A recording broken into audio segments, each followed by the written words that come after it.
అత్తయ్యని తీసుకుని వెళ్ళింది మీరు. బాధ్యత మీదే కదా. మాకేనా? ఏ నీకు లేదా? అమూల్య నీకు ఫోన్ చేసి చెప్పలేదా? మీకు ఇంటికొచ్చి మరీ చెప్పలేదా? అత్తయ్య గారు ఉండటం నాకు భారమని నేనెప్పుడూ అనుకోలేదు. ఇప్పుడు కూడా ఆవిడుంటే బ్రతిమిలాడి ఆవిడ్ని ఇంటికి తీసుకెళ్దామని వచ్చానే కానీ ఆవిడ్ని మీ మీద వదిలి వెళ్ళడానికి రాలేదు. ఈరోజు నువ్వు మీ ఆయన బాధ్యతల గురించి మాట్లాడుతూ మీరు మొయ్యాల్సిన బాధ్యతని వదిలేశారు. నీకు గుర్తుందా నందిని? అత్తయ్య గారే లేకపోతే నీ పెళ్లి జరిగేదేమో ఆలోచించు. నువ్వు మీ అమ్మకి చేసిన ద్రోహానికి ఆవిడ పొరపాటును కూడా మీ పెళ్లి ఒప్పుకోకూడదు. నేనేం చేశాను? ఆనంద్ని ప్రేమించాను కాబట్టి పెళ్లి చేసుకున్నాను. తప్పేంటి? ఎలా అయింది మీ పెళ్లి? మీ అమ్మగారు అడిగిందని చెప్పి అత్తయ్య గారు పెళ్లి ఒప్పుకున్నారు. నువ్వు చేసిన దానికి కనీసం నీ మొహమైనా చూసేవారా? ప్రేమించాను అని చెప్పుకుంటూ ఆనంద్ని చంపాలని చూశావు. నీ వల్ల కనీసం ఆనంద్కి తన తండ్రి ఆఖరి చూపులు కూడా దక్కలేదు. కన్న తండ్రికి తలకురివి పెట్టడానికి కూడా అవకాశం లేకుండా చేశావు. ఇద్దరు కొడుకులు ఉండి కూడా సూర్యం అంకుల్కి అవని తలకురివి పెట్టింది. ఇదంతా ఎవరి వల్ల? నీ వల్ల కాదా? అంత జరిగినా కూడా మీ ప్రేమను అర్థం చేసుకొని మీ పెళ్లికి ఒప్పుకుందావిడ. అత్తయ్య గారు లేకుంటే ఆనంద్ కనీసం నీ ముఖమైనా చూసేవాడా? ఆనంద్ని డ్రగ్స్ కేసులో ఇరికించిందెవరు? నువ్వు కదా? ఆనంద జీవితాన్ని నాశనం చేయాలని చూసినా కూడా నీ ప్రేమను అర్థం చేసుకున్నారు. ఆవిడ ఆనంద్కి అమ్మలా కాదు, నీకమ్మలా ఆలోచించి నీకే జీవితాన్నిచ్చారు. అలాంటి మనిషిని 4 రోజులు ఇంట్లో పెట్టుకొని జాగ్రత్తగా చూసుకోలేకపోయావు. రేపు మీ అమ్మని కూడా అంతే చేస్తావు నందిని. కనీసం అత్తయ్య గారికి ఒకరు కాకపోతే ఒకరు అని 4 ఉన్నాం. మనతో కూడా అవసరం లేదు. సూర్యనారాయణ గారికి ఉన్న మంచి పేరుతో ఆ కాలనీలో ఆవిడ్ని దేవతలా చూసుకునేవాళ్ళు చాలామంది ఉన్నారు.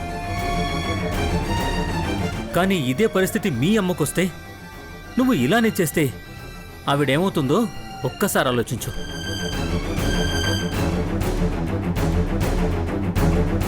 దేవుడు ఏ జీవికి ఇవ్వని గొప్ప వరమేంటో తెలుసా? మానవత్వం, కన్నీళ్లు. అది కేవలం మనిషికే ఇచ్చాడు. కాబట్టి మనిషిలా ఆలోచించి మనిషిలా బతకటం నేర్చుకో.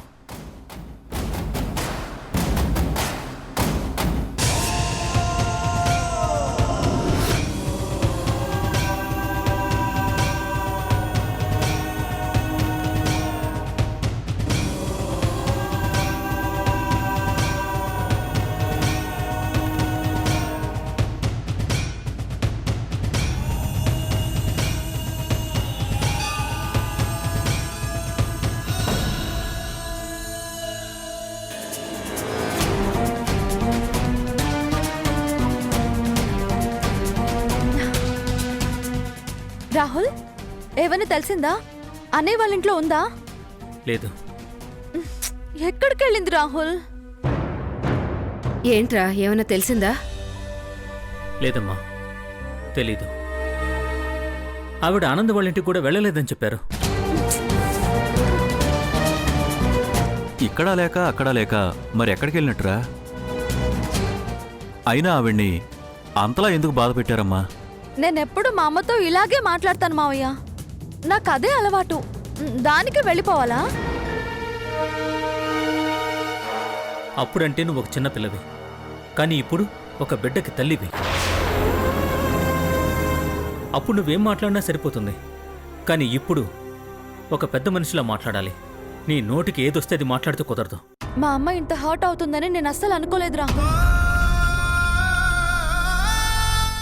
ఏదో చికాకులో కాస్త కోపడ్డాను, దానికి అలిగి వెళ్ళాలా?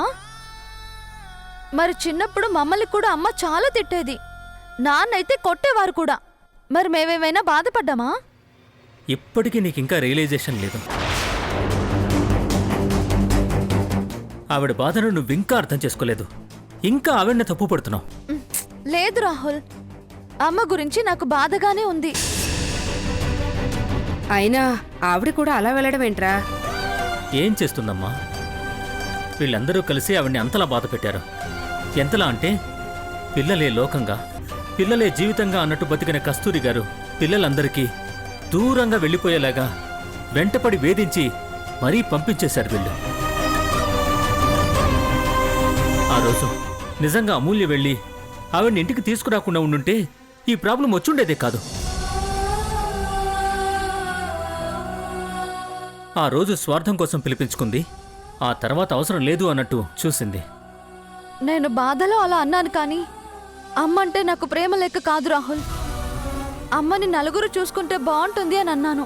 అమ్మ నాకు కావాలంటే నాకు కావాలి అని పోటీలు పడాల్సిన మీరు, నువ్వు పంచుకో అంటే కాదు నువ్వే పంచుకో అని ఎవరికి వాళ్ళు షేర్ చేసుకున్నారు. ఎవరికి వాళ్ళు మాకొద్దంటే మాకొద్దని ఆవిడ ముందే తిట్టుకున్నారు. అది విని ఆవిడ ఎక్కడ తట్టుకుంటుంది? ఒక్కసారి ఆలోచించు. సర్లేరా, జరిగిందేదో జరిగిపోయింది. ఆవిడ ఎక్కడికి వెళ్ళిందో అది వెతకండి ముందు. ఎక్కడ వెతకాలి నాన్న? నాకు తెలుసు, ఆవిడ ఈ నలుగురు పిల్లల్లో ఎవ్వరి దగ్గరికి వెళ్ళదు. మనసులో బాగోలేక ఎక్కడికి వెళ్ళారో ఏంటో, ఏం చేస్తున్నారో ఏంటో.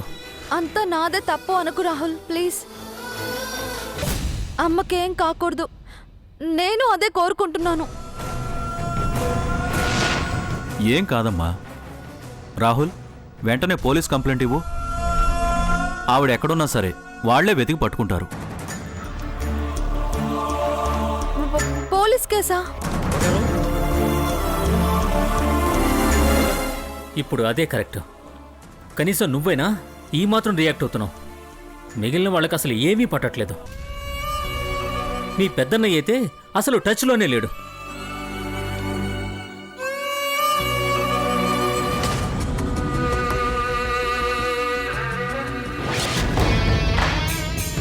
సార్, మీ కోర్టు నుండి నోటీస్ వచ్చింది సార్, తీసుకోండి.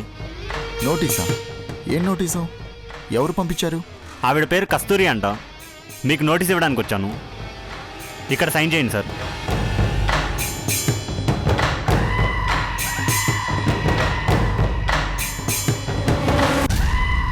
ఇదిగోండి సార్, ఉంటాను.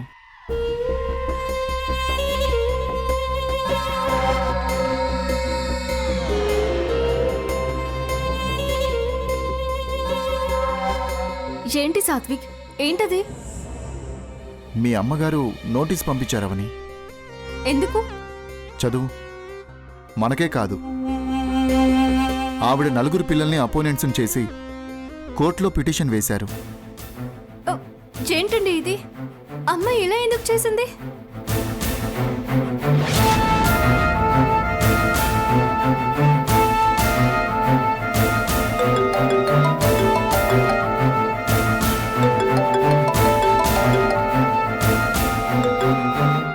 హలో స్వప్న, ఎక్కడున్నావు?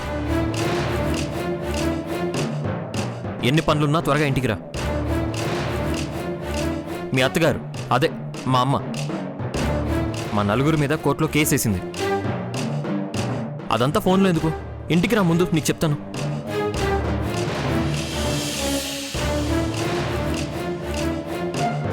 ఏంటమ్మా ఇది, ఇలాంటి పని చేసావు? మమ్మల్ని ఎంతో ప్రేమించే నువ్వు మా మీద కేసు పెట్టడం ఏంటి? అదే కదా నాకు అర్థం కావట్లేదు. మా అమ్మేంటి మాకు నోటీసులు పంపించడం ఏంటి? ఆవిడ కడుపులో ఏదో పెట్టుకున్నారా ఆనంద్? బహుశా మా అమ్మ మీద ఉండే కోపం ఇలా తీర్చుకుంటున్నారా? అలా అయితే అసలు మన పెళ్లికి ఎందుకు ఒప్పుకునేది? పైగా నాకొక్కడికే కాదు, మా నలుగురికి కలిపి నోటీసులు ఇచ్చింది.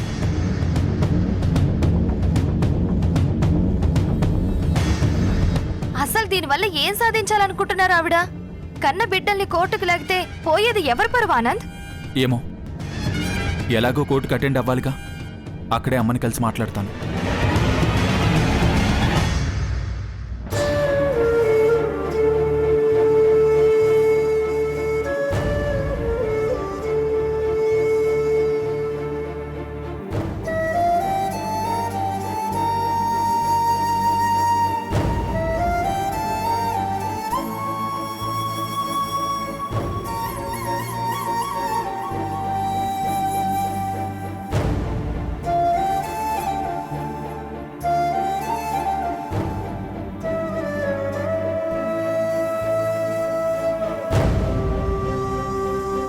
ఏమండి, ఇన్ని రోజులు మన పిల్లలు పసివాళ్ళు అనుకుని ప్రతిదీ మనసులో దాచుకున్నాను. కానీ ఈరోజు ఇంకా అలా దాచుకొని తప్పు చేయలేను. మీరు పోయిన రోజు మగపిల్లలు లేకపోతే ఆడపిల్లని అడ్డం పెట్టుకుని కర్మకాండ జరిపించాను. ఆ రోజు భరించాను. పెద్దోడు చదువు కోసం, వాడు అమెరికా వెళ్ళడం కోసం, చిన్నోడిని కేసులో నుంచి బయటపడేయడానికి, వాడిని దారిలో పెట్టడం కోసం, చిన్నదాని కాపురం నిలబెట్టడం కోసం, పెద్దదాని పెళ్లి కోసం మనం ఎన్ని నరకాలు పడినా తట్టుకొని వాళ్ళకి మంచి జీవితాన్ని ఇచ్చాం. మనిషి కష్టాలు భరించటం అనేది చేతగానితనంగా మారిపోతుందండి.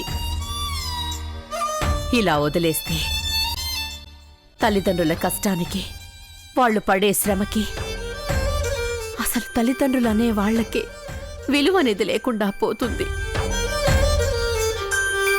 మనం చేస్తుంది మన ఒక్కరి కోసం చేస్తున్న పోరాటం కాదు, తల్లిదండ్రులని బరువు అనుకునే, బాధ్యతల్ని వంతులు వేసుకునే ప్రతి ఒక్కరి మీద చేసే పోరాటం అండి. ఇది మనిద్దరం కలిసి చేసే యుద్ధం. ఇందులో చివరి వరకు మీరు నాకు తోడుగా నిలబడి నన్ను నడిపించాలి. నాతో పాటు రండి.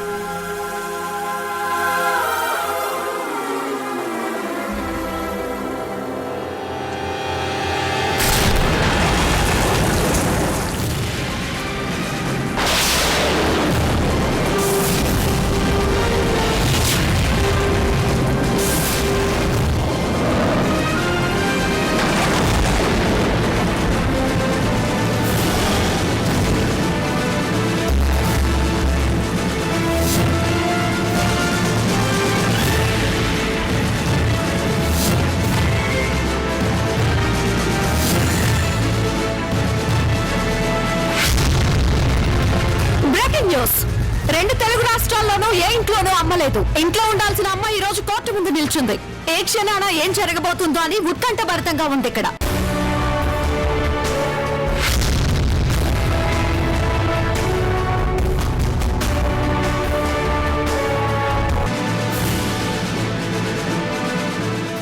ఓ మై గాడ్, ఎంతమంది ఆడవాళ్ళ?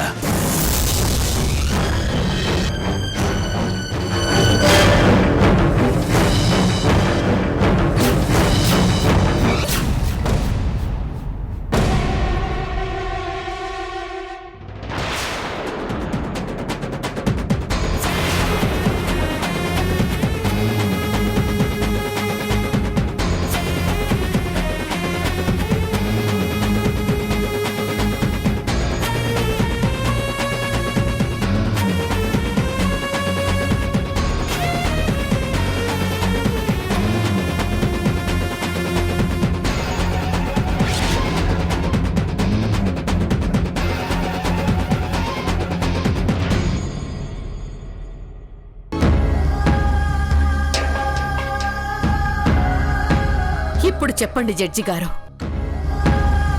నేను నా భర్త ప్రతి క్షణం వీళ్ల గురించే ఆలోచించాం. వీళ్ల జీవితాలని చక్కదిద్దడం కోసమే కష్టపడ్డాం. అలాంటి అమ్మనైన నేను వీళ్ల మీద కోర్టుకెక్కి మీ ముందు నిల్చున్నాను. ఇప్పుడు చెప్పండి,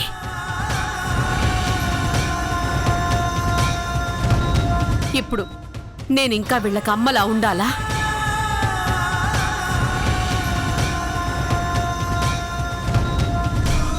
మేం తినేదానిలో ముందు వాళ్లకు పెట్టి వాళ్ల కడుపు నింపాకే మిగిలింది మేం తినేవాళ్ళం.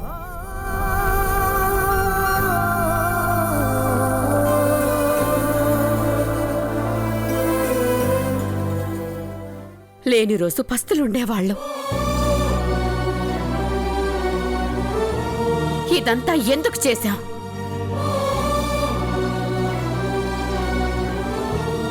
వాళ్ళు బావుండాలని. మేమనుకున్న దానికంటే బాగా ఎదిగారు. ఎంత ఎదిగారంటే పుట్టి పెరిగిన ఇల్లు నచ్చలేదని ఒక కొడుకు దూరం అయితే ఇంకో కొడుకు డబ్బు మాయలో పడి ఇంటి మొహం చూడటమే మానేశాడు. ₹1,00,00,000 ఇన్సూరెన్స్ సొమ్ముని నలుగురికి పంచిన ఈ అమ్మని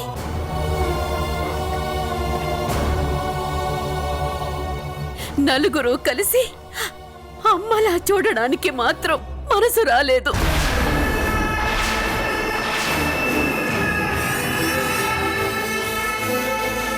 అయితే ఇప్పుడు మీకేం కావాలి? మీ నలుగురు పిల్లలు మిమ్మల్ని బాధ్యతగా చూసుకోవాలి, మీ బాగోగులు చూసుకోవాలి.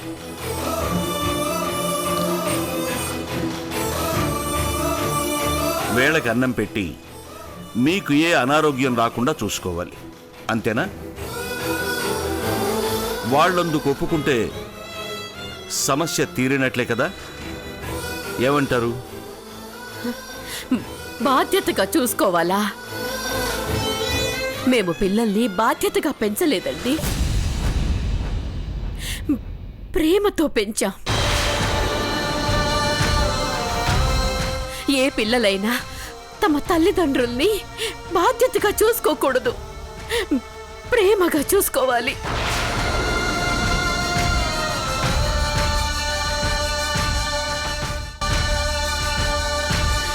బాధ్యత అంటే ఒక మనిషి రోజు చెయ్యాల్సిన పని, అది డ్యూటీ. కానీ ప్రేమ ఎవరు చెప్పకుండా మనసులోంచి పొంగేది.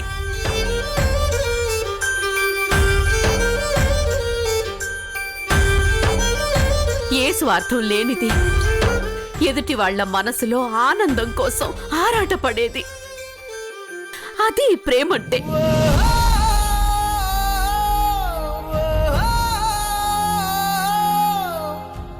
అలాంటి ప్రేమతోనే మేము వాళ్ళని పెంచాము.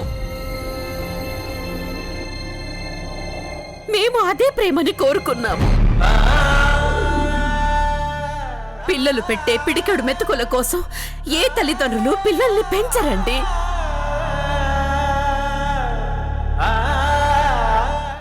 వాళ్ళ మనసుల్లోంచొచ్చే ప్రేమతో కూడిన ఆ పలకరింపు కోసం తప్పిస్తారు. నేను అలాగే చూశాను.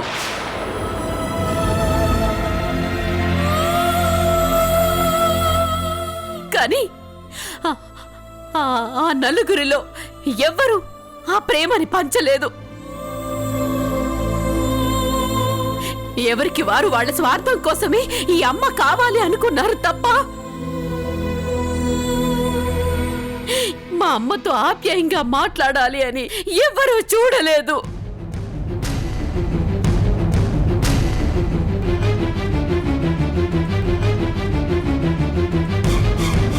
ఎవ్వరూ అమ్మ కోసం రాలేదు, వాళ్ళ అవసరాల కోసమే నన్ను పిలిచారు. అందుకే వాళ్ళ నుంచి నాకు విడాకులు కావాలి.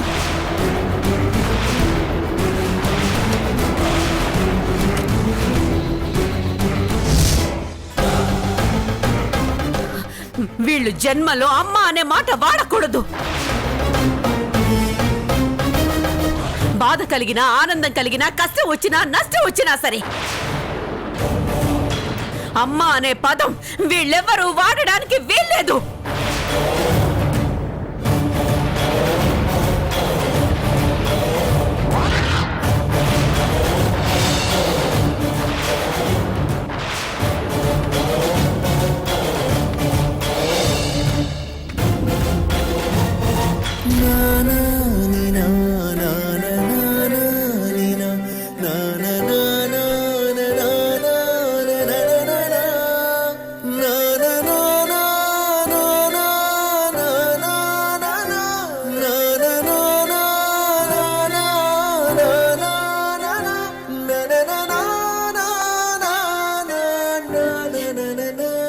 అలాంటి తీర్పు ఇవ్వడానికి అవకాశం లేదమ్మా. ఎందుకంటే మీరు అడుగుతున్నవి ఏది కూడా ఇండియన్ పీనల్ కోడ్లో లేనిదే. ఒక వ్యక్తి ఫలానా పదం ఉపయోగించకూడదు అని చెప్పలేం.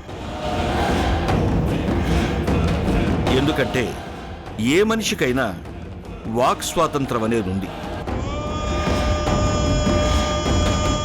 మాటలు నేర్చుకున్న మనిషి తప్పుగా మాట్లాడకూడదు, కానీ అమ్మా అని పిలవద్దు అంటే ఎలా కుదురుతుందమ్మా?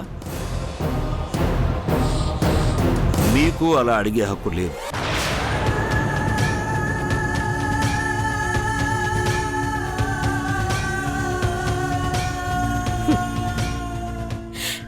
మాటలు నేర్పించిన అమ్మకు హక్కు లేదంటే ఎలా జడ్జి గారు? వాళ్ళు పలికే ప్రతి అక్షరం నేను నేర్పించింది. నా మాటలు వింటూ వాళ్ళు పెరిగారు. వాళ్ళని శాసించే హక్కు ఈ అమ్మకే లేదంటే ఎలా సార్? ఈవిడ చెప్పేవన్నీ చాలా చిన్న విషయాలు యువర్ ఆనర్. నా బాధ్యత ఎవరు తీసుకోవాలా అని వంతులు వేసుకోవడం చిన్న విషయమా? ఇలాంటి కేసును విచారించి కోర్టు సమయాన్ని వృధా చేయకుండా కస్తూరి గారి పిటిషన్ని కొట్టివేయవలసిందిగా కోరుతున్నాను యువర్ ఆనర్.